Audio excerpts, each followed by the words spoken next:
ಧಾರವಾಡ ಲೋಕಸಭಾ ಕ್ಷೇತ್ರ ಇಲ್ಲೂ ಕೂಡ ನಾಮಪತ್ರ ಸಲ್ಲಿಕೆಗೆ ಒಂದಷ್ಟು ಸಿದ್ಧತೆ ನಡೀತಾ ಇದೆ. ಬಹಳ ಮುಖ್ಯವಾಗಿ ಪ್ರಹ್ಲಾದ್ ಜೋಶಿ ನಾಮಪತ್ರ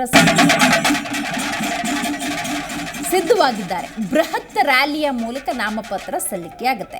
ಪ್ರಹ್ಲಾದ್ ಜೋಶಿ ನಾಮಪತ್ರ ಸಲ್ಲಿಕೆಗೆ ಧಾರವಾಡದಲ್ಲಿ ನಡೀತಾ ಇರುವಂತಹ ಸಿದ್ಧತೆ ಇದು. ನಗರದ ಶಿವಾಜಿ ವೃತ್ತದಿಂದ ಡಿಸಿ ಕಚೇರಿಯವರೆಗೆ ಬೃಹತ್ ರ್ಯಾಲಿಯನ್ನು ನಡೆಸಿ ಶಕ್ತಿ ಪ್ರದರ್ಶನದ ಮೂಲಕ ನಾಮಪತ್ರ ಸಲ್ಲಿಕೆ ಪ್ರಕ್ರಿಯೆಯಲ್ಲಿ ಪ್ರಹ್ಲಾದ್ ಜೋಶಿ ಭಾಗಿಯಾಗ್ತಾರೆ.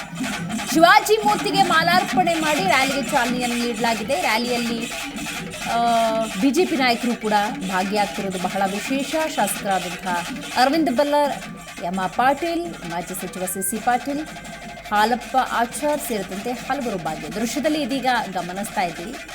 ಈಗಾಗಲೇ ಬೃಹತ್ ರ್ಯಾಲಿಯಲ್ಲಿ ಸಾಂಸ್ಕೃತಿಕ ವೈಭವವೇ ಕಂಡು ಬರ್ತಾ ಇದೆ. ಈ ಹುಬ್ಬಳ್ಳಿ ಧಾರವಾಡ ಲೋಕಸಭಾ ಕ್ಷೇತ್ರ ಅಂತ ಸಂದರ್ಭದಲ್ಲಿ ಗೆಲುವಿನ ಸರದಾರನ ರೀತಿ ಕಂಡು ಬರ್ತಾ ಇರುವಂತಹ ಪ್ರಹ್ಲಾದ್ ಜೋಶಿ ಅವರು ಇವತ್ತು ನಾಮಪತ್ರ ಸಲ್ಲಿಕೆಯನ್ನು ಮಾಡ್ತಾರೆ. ಸುಮಾರು 40,000 ಬೆಂಬಲಿಗರು, ಕಾರ್ಯಕರ್ತರ ಶಕ್ತಿ ಪ್ರದರ್ಶನ ಇವತ್ತು ನಡೆಯುತ್ತೆ. ಬೃಹತ್ ರ್ಯಾಲಿಯೊಂದಿಗೆ ತಮ್ಮ ಶಕ್ತಿ ಪ್ರದರ್ಶನವನ್ನು ಪ್ರಹ್ಲಾದ್ ಜೋಶಿ ಮಾಡ್ತಿದ್ದಾರೆ. ಇದೆಲ್ಲದರ ಜೊತೆಗೆ ಅವರ ಪ್ರತಿಸ್ಪರ್ಧಿಯನ್ನು ಕೂಡ ನೋಡಬೇಕಾಗತ್ತೆ. ಒಂದು ಕಡೆ ದಿಂಗಾಲೇಶ್ವರ ಶ್ರೀಗಳು ತಮ್ಮ ಅಸಮಾಧಾನವನ್ನು ಹೊರಹಾಕಿದ್ರು. ಕಾಂಗ್ರೆಸ್ ಕೂಡ ತನ್ನದೇ ಆದಂಥ ತಯಾರಿಯನ್ನು ನಡೆಸಿದ್ದಾರೆ. ಇದೆಲ್ಲದರ ನಡುವೆ ಪ್ರಹ್ಲಾದ್ ಜೋಶಿ ಬೆಳ್ಳಂಬೆಳಗ್ಗೆ ರಾಘವೇಂದ್ರ ಸ್ವಾಮಿ ಮಠ ಸೇರಿದಂತೆ ದೇವಾಲಯಗಳನ್ನು ಸುತ್ತಿದ್ದಾರೆ. 3,000 ಮಠಕ್ಕೂ ಕೂಡ ಭೇಟಿಯನ್ನು ಕೊಟ್ಟಿದ್ರು. ಇನ್ನೇನು ಕೆಲ ಹೊತ್ತಿನಲ್ಲಿ ನಾಮಪತ್ರ ಸಲ್ಲಿಕೆ ಪ್ರಕ್ರಿಯೆ ನಡೆಯುತ್ತೆ.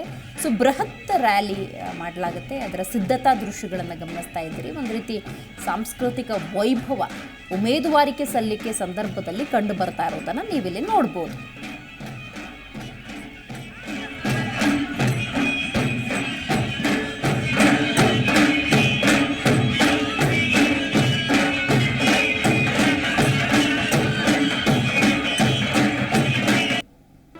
ಜಿ ಕನ್ನಡ ನ್ಯೂಸ್ ಈಗ ನಿಮ್ಮ ಮನೆಯಲ್ಲೇ ನೋಡಿ.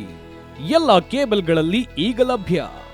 ಸನ್ direct 292, Jio TV 1334, U digital 162, city cable 51, GTPL 17, Abhishek cables 821, rock line telecommunication 51, Shri Basaveshwara number 60, Vinayaka digital number 53, in digital number 896ರಲ್ಲಿ ನಿಮ್ಮಿಸ್ತದ ಜಿ ಕನ್ನಡ ನ್ಯೂಸ್ ನೋಡಿ ಆನಂದಿಸಿ.